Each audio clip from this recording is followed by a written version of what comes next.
कराडला जात असताना मला हा पुसेगाव हायवेवरती ॲक्सिडेंट बघायला भेटला. मित्रांनो, मी ॲक्सिडेंट दाखवतो याचा अर्थ असा नाही की तुम्ही बघायचं आणि सोडून द्यायचं. तुम्ही पण तुमच्या गाड्या हळू चालवत जावा. तर मी चाललेलो कराडला, माझ्या मित्राला सोडायचं होतं म्हणून मी कराडला चाललो होतो.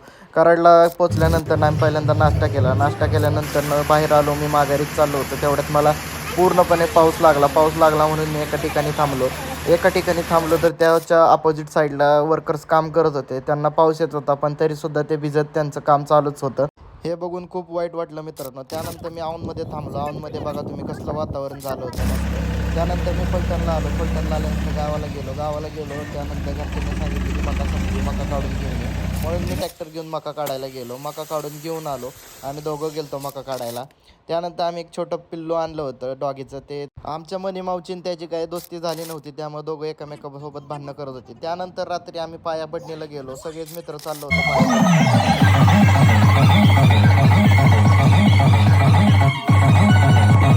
तातवड्याच्या घाटातून खाली उतरताना शिवशाही हॉटेल आहे, तिथं आम्ही जेवायला थांबलो. त्यानंतर उशीर झाला होता म्हणून पटकन आम्ही आपापल्या घरी